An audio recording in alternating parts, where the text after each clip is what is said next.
Hello friends, स्वागत है इस चैनल पर। आज के इस वीडियो में हम लोग देखते हैं बीएसएससी स्पेशल जीके जीएस का अगला क्लास। फ्रेंड्स, आप लोग जानते हैं कि इस चैनल पर बीएसएससी स्पेशल नाम से क्लास चल रहा है जीके जीएस का, ठीक है, जिसमें बहुत सारे इंपॉर्टेंट प्रश्नों को कराया जा रहा है जो कि प्रीवियस ईयर में पूछे गए हैं, और उन प्रश्नों को भी कराया जा रहा है जिन्हें पूछे जाने की संभावना है। ठीक है फ्रेंड्स, तो चलिए हम लोग प्रश्न शुरू करते हैं। अगर आप लोग इस चैनल से नहीं जुड़े हैं तो चैनल को सब्सक्राइब कर इस चैनल से जुड़ जाएं, क्योंकि इस चैनल पर प्रतिदिन इंपॉर्टेंट क्वेश्चंस आ रहे हैं बीएसएससी से संबंधित। तो प्रश्न पूछा गया है कि भारत की पहली बहुउद्देशीय परियोजना का निर्माण किस नदी पर हुआ था। तो देखिए, भारत की जो पहली बहुउद्देशीय परियोजना थी वो दामोदर नदी घाटी परियोजना थी, और इसका विकास दामोदर नदी पर हुआ है। ठीक है, और इसका विकास कब हुआ था? तो 1948 में हुआ था, याद रखिएगा। देखिए फ्रेंड्स, यहाँ प्रश्न को घुमाकर ही पूछा जाता है कि स्वतंत्र भारत की पहली नदी घाटी परियोजना कौन सी थी। तो दामोदर नदी घाटी परियोजना जो थी स्वतंत्र भारत की पहली नदी घाटी परियोजना थी। अगला प्रश्न पूछा जाए कि बताइए भारत का सबसे लंबा बहुउद्देशीय परियोजना। देखिए फ्रेंड्स, लंबा पूछा जाए तो हीराकुंड परियोजना बताना है, बहुउद्देशीय परियोजना पूछा जाए तो हीराकुंड बताना है, और बड़ा पूछा जाए तो टिहरी परियोजना बताना है। ठीक है फ्रेंड्स, तो देखिए लंबा जो बहुउद्देशीय परियोजना है भारत की वो हीराकुंड है। कौन सा है फ्रेंड्स? हीराकुंड परियोजना जो है भारत का सबसे लंबा बहुउद्देशीय परियोजना है, जो कि किस नदी पर है? महानदी पर है। और कहाँ है फ्रेंड्स? तो उड़ीसा में है। उसी तरह पूछा जाए कि भारत का सबसे बड़ा बहुउद्देशीय परियोजना कौन सा है, तो टिहरी परियोजना है, जो कि किस नदी पर है फ्रेंड्स? तो टिहरी परियोजना है जो कि भागीरथी नदी पर है, और उत्तराखंड में है। कहाँ है फ्रेंड्स? तो उत्तराखंड में है टिहरी परियोजना, भागीरथी नदी पर, उत्तराखंड में। तो उम्मीद करते हैं फ्रेंड्स कि आपको ये समझ में आया होगा। चलिए हम लोग नेक्स्ट प्रश्न देखते हैं। देखिए, प्रश्न पूछा गया है कि निम्नलिखित में से कौन सी नदी अपना मार्ग बदलते रहने के लिए कुख्यात है। तो आप लोग जानते हैं कि कोसी नदी अपना मार्ग बदलते रहने के लिए कुख्यात है। कोसी नदी जो है नेपाल के गोसाईथान से निकलती है, तो याद रखिएगा, पूछा भी जाता है। तो नेपाल के कहाँ से निकलती है फ्रेंड्स? तो गोसाईथान से निकलती है। ठीक है, कोसी नदी की लंबाई याद रखिएगा 230 किलोमीटर है। कितना है फ्रेंड्स? तो 230 किलोमीटर है। और यहाँ से एक इम्पोर्टेंट प्रश्न बनता है कि कोसी नदी सर्वप्रथम बिहार के किस जिला में प्रवेश करती है? तो सुपौल जिला में प्रवेश करती है। अगला प्रश्न याद रखिएगा कि कोसी नदी किस स्थान के पास गंगा नदी में मिलती है? तो कुर्सेला नामक स्थान, कुर्सेला नामक यानी सहरसा में एक कुर्सेला नामक स्थान है, वहाँ से ये गंगा नदी में गिर जाती है, मिल जाती है। ठीक है फ्रेंड्स, तो कोसी नदी से ये इम्पोर्टेंट प्रश्न याद रखिएगा।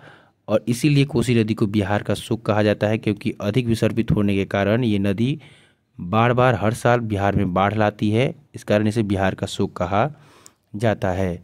ठीक है, पश्चिम बंगाल का शोक याद रखिएगा दामोदर नदी को कहा जाता है, और असम का शोक ब्रह्मपुत्र नदी को कहा जाता है। तो ये इंपॉर्टेंट प्रश्न बनता है, याद रखिएगा। चलिए और भी कुछ बातें याद रखिएगा। देखिए, नर्मदा नदी जो है ये निकलती है अमरकंटक की पहाड़ी से। ठीक है, अमरकंटक की पहाड़ी से निकलती है और अरब सागर में जाकर गिर जाती है, याद रखिएगा। तो अरब सागर में गिरने वाली नर्मदा नदी है, ताप्ती है, साबरमती है, माही है, ये सब अरब सागर में गिरती है। ब्रह्मपुत्र नदी के बारे में याद रखिएगा कि ब्रह्मपुत्र नदी मानसरोवर तिब्बत के मानसरोवर झील से निकलती है, और यहाँ मानसरोवर झील से सिंधु भी निकलती है। याद रखिएगा, सिंधु नदी भी मानसरोवर झील से ही निकलती है। ब्रह्मपुत्र नदी की लंबाई याद रखिएगा 2900 किलोमीटर से भी अधिक। ठीक है, और वही सिंधु नदी की लंबाई याद रखिएगा फ्रेंड्स, सिंधु नदी की लंबाई तो इसकी जो लंबाई है 2880 किलोमीटर है। ठीक है, तो ये प्रश्न याद रखिएगा। और दामोदर नदी छोटा नागपुर के पठार से निकलती है, ये भी याद रखिएगा। चलिए हम लोग नेक्स्ट देखते हैं।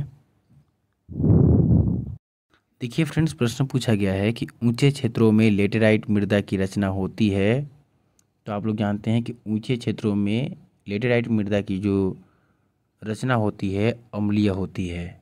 लेटेराइट मृदा के बारे में याद रखिएगा कि इसका निर्माण भारी वर्षा, इसका निर्माण याद रखिएगा भारी वर्षा के कारण हुई निछालन प्रक्रिया से होता है।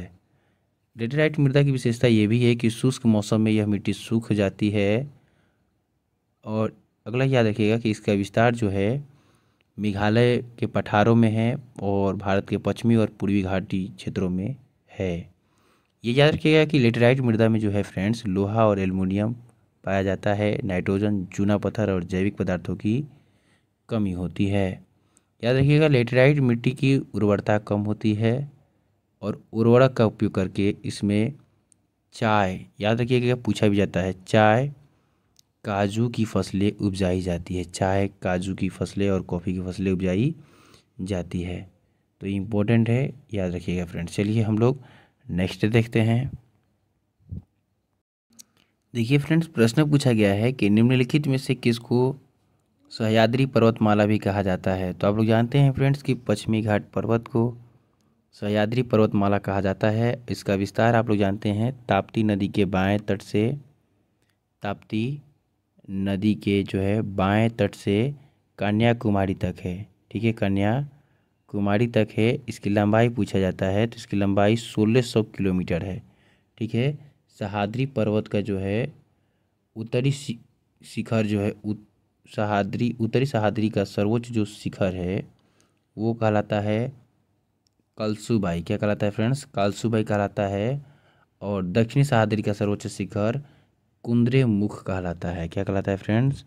कुद्रेमुख कहलाता है। उसी तरह पूछा जाए कि दक्षिण भारत की सर्वोच्च चोटी कौन सी है, सबसे ऊंचा चोटी कौन सा है, तो नीलगिरी की सबसे ऊंची चोटी जो है दोदा बेटा, वो दक्षिण भारत की सबसे ऊंची चोटी है। ठीक है फ्रेंड्स, चलिए हम लोग नेक्स्ट देखते हैं। देखिए प्रश्न पूछा गया है कि भारतीय नागरिकों और विदेशियों को प्राप्त है। तो भारतीय नागरिकों और विदेशियों को प्राप्त है तो याद रखना है कि यहाँ विधिक अधिकार ही प्राप्त है। कौन सा? विधिक अधिकार ही प्राप्त है दोनों लोगों को। याद रखिएगा कि राजनीतिक एवं सिविल अधिकार जो है ये यहाँ केवल भारतीय नागरिकों को प्राप्त है, विदेशियों को प्राप्त नहीं है। अनुच्छेद याद रखिएगा, अनुच्छेद 15, 16, 19, 29 और 30 जो है इसको छोड़कर सभी मौलिक अधिकार में जो संबंधित अनुच्छेद हैं इसको छोड़कर ये केवल भारतीय नागरिकों को प्राप्त है। अनुच्छेद 15 में दिए गए जो अधिकार हैं, 16 में, 19 में, 29 में, 30 में, इनको छोड़कर बाकी जितने भी मौलिक अधिकार हैं ये भारतीय नागरिकों के साथ साथ विदेशियों को भी प्राप्त है, याद रखिएगा। लेकिन अनुच्छेद 15, 16, 19, 29 और 30 केवल भारतीय नागरिकों को प्राप्त है, ये याद रखना है। ठीक है फ्रेंड्स, चलिए हम लोग नेक्स्ट देखते हैं। देखिए प्रश्न पूछा गया है कि मंत्रिपरिषद की बैठकों की अध्यक्षता कौन करता है। तो आप लोग जानते हैं कि मंत्रिपरिषद की बैठकों की अध्यक्षता प्रधानमंत्री द्वारा किया जाता है। और आप लोग ये भी जानते हैं कि मंत्री नियुक्ति करने हेतु अपने दल के सदस्यों का नाम राष्ट्रपति को उपलब्ध कराना प्रधानमंत्री का कार्य होता है। अनुच्छेद 75 के तहत प्रधानमंत्री की नियुक्ति तथा प्रधानमंत्री की सलाह पर मंत्रिपरिषद की नियुक्ति भारत के राष्ट्रपति के द्वारा कराया जाता है, ये भी याद रखिएगा। ठीक है फ्रेंड्स, चलिए हम लोग नेक्स्ट देखते हैं। देखिए प्रश्न पूछा गया है कि गांधी जी का राजनीतिक गुरु किसे माना जाता है। तो गोपाल कृष्ण गोखले को गांधी जी का राजनीतिक गुरु माना जाता है। यह सर्वेंट इंडिया सोसाइटी के संस्थापक हैं, 1905 में इसकी स्थापना किए थे। और गोपाल कृष्ण गोखले से गांधी जी का जो मुलाकात हुआ था 9 जनवरी 1915 को, जब वो लौटे थे अफ्रीका से, तब इनका मुलाकात गोपाल कृष्ण गोखले से हुआ था। ठीक है फ्रेंड्स, तो याद रखना है। और स्वयं ने मतलब कि गांधी जी ने स्वयं को भारत की सक्रिय राजनीति में इनके ही प्रभाव से जोड़े थे। ठीक है, तो इन्हीं की सलाह पर ये राजनीति में भाग भी लिए गांधी जी। ठीक है फ्रेंड्स, तो चलिए हम लोग नेक्स्ट देखते हैं।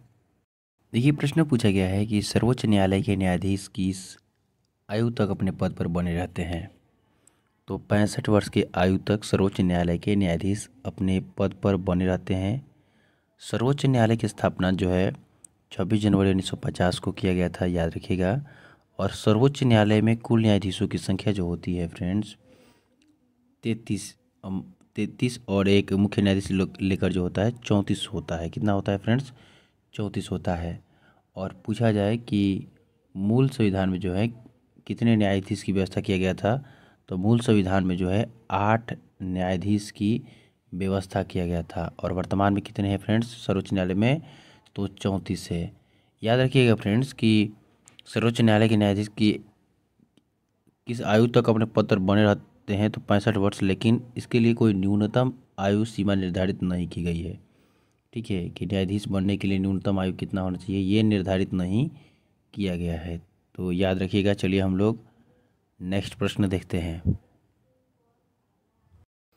देखिए, प्रश्न पूछा गया है कि भारतीय नागरिकों के मौलिक अधिकारों को निलंबित किया जा सकता है। तो भारतीय नागरिकों के मौलिक अधिकारों को निलंबित किया जा सकता है राष्ट्रीय आपातकाल के दौरान। देखिए, जब भी राष्ट्रीय आपातकाल लागू होता है तो अनुच्छेद 358 स्वतः ही लागू हो जाता है। और अनुच्छेद 358 जैसे ही लागू होता है, स्वतंत्रता का अधिकार जो है निलंबित कर दिया जाता है। स्वतंत्रता के अधिकार के अंतर्गत आने वाले जो 6 मौलिक अधिकार हैं उसको निलंबित कर दिया जाता है।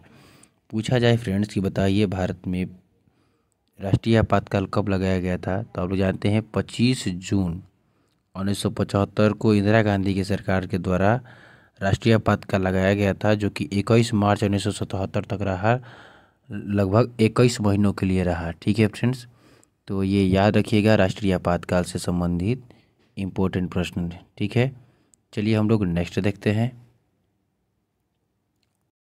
देखिए, प्रश्न पूछा गया है कि निम्नलिखित में से कौन सा तत्व राज्य का अनिवार्य तत्व नहीं है? तो देखिए फ्रेंड्स, प्रशासन राज्य का अनिवार्य तत्व नहीं है। राज्य के 4 अनिवार्य तत्व होते हैं। कौन कौन से? तो इस समझिएगा। देखिए, जनसंख्या होता है फ्रेंड्स, जनसंख्या होता है, क्षेत्र होता है, क्षेत्र यानी राज्य क्षेत्र होता है जिसमें भूमि या भूभाग आता है। फिर तीसरा सरकार होता है। क्या होता है फ्रेंड्स? तीसरा सरकार होता है। और चौथा जो होता है वो संप्रभुता होता है। क्या होता है फ्रेंड्स? संप्रभुता होता है। तो राज्य के 4 अनिवार्य तत्व होते हैं, जनसंख्या, क्षेत्र और सरकार और संप्रभुता होता है, लेकिन प्रशासन नहीं होता है। याद रखिएगा फ्रेंड्स। चलिए हम लोग नेक्स्ट देखते हैं। देखिए, प्रश्न पूछा गया है कि भारत के महान्यायवादी की नियुक्ति कौन करता है? तो देखिए, भारत के महान्यायवादी की नियुक्ति राष्ट्रपति द्वारा किया जाता है। अनुच्छेद 76 के तहत महान्यायवादी की नियुक्ति भारत के राष्ट्रपति करते हैं। महान्यायवादी देश का क्या होता है? भारत का क्या होता है? प्रथम विधि अधिकारी होता है। भारत का प्रथम विधि अधिकारी महान्यायवादी होता है। और महान्यायवादी की ही तरह राज्यों में महाधिवक्ता की व्यवस्था किया गया है। और महाधिवक्ता का जो नियुक्ति जो है राज्यपाल के द्वारा राज्यों में किया जाता है अनुच्छेद 165 के तहत। और महाधिवक्ता किसी राज्य का सबसे बड़ा विधि का अधिकारी होता है और किसी राज्य का सबसे बड़ा वकील होता है। तो ये प्रश्न आप लोग फ्रेंड्स याद रखिएगा। और ये भी याद रखिएगा, महान्यायवादी जो होता है ना तो वह संसद का सदस्य होता है और न ही मंत्रिमंडल का सदस्य होता है। याद रखिएगा, ये पूछा भी जाता है। देखिए, प्रश्न पूछा गया है कि गांधी जी को सबसे पहले राष्ट्रपिता किसने कहा था? तो सुभाष चंद्र बोस ने गांधी जी को सबसे पहले राष्ट्रपिता कहे थे। और रविंद्रनाथ टैगोर ने महात्मा गांधी को सर्वप्रथम महात्मा कहा था। ये भी याद रखिएगा कि रविंद्रनाथ टैगोर ने सर्वप्रथम महात्मा गांधी को महात्मा कहा था। अब यहीं से 2-3 प्रश्न और याद रखिएगा। देखिए, पूछा जाए कि बंगाल केसरी के नाम से किसे जाना जाता है? तो आशुतोष मुखर्जी को बंगाल केसरी के नाम से जाना जाता है। ये याद रखिएगा। दूसरा याद रखिएगा कि आंध्र केसरी के नाम से किसे जाना जाता है? तो टी प्रकाशम। याद रखिएगा, टी प्रकाशम को आंध्र केसरी के नाम से जाना जाता है। उसी तरह अगला याद रखिएगा कि एस गोलंकर जो है, इनको जो है गुरुजी के नाम से जाना जाता है। तो गुरुजी के नाम से किन्हें जाना जाता है? तो एस गोलंकर को गुरुजी के नाम से जाना जाता है। ठीक है फ्रेंड्स। और एक याद रखिएगा कि माता बसंत के नाम से एनी बेसेंट को जाना जाता है। एनी बेसेंट को माता बसंत के नाम से जाना जाता है। और निर्मल हृदय के नाम से मदर टेरेसा को जाना जाता है। और गुरुदेव के नाम से याद रखिएगा कि रविंद्रनाथ टैगोर को जाना जाता है गुरुदेव के नाम से। और गुरुजी के नाम से पूछा जाए तो एस गोलंकर को जाना जाता है। ठीक है फ्रेंड्स, चलिए हम लोग नेक्स्ट देखते हैं। देखिए, प्रश्न पूछा गया है कि वह सुल्तान कौन था जिसने खलीफा के अधिकार को मानने से इनकार कर दिया था, तो वह सुल्तान कौन था? तो आपको पता होगा कि अलाउद्दीन खिलजी जो था खलीफा के अधिकार को मानने से इनकार कर दिया था। अलाउद्दीन खिलजी ने सेना को नगद वेतन देने एवं अस्थायी सेना की नींव रखा था। तो आप लोग को ये भी याद रखना है कि अलाउद्दीन खिलजी ने ही सेना को नगद वेतन देना और अस्थायी सेना की नींव रखा था। किसने? तो अलाउद्दीन खिलजी ने ही।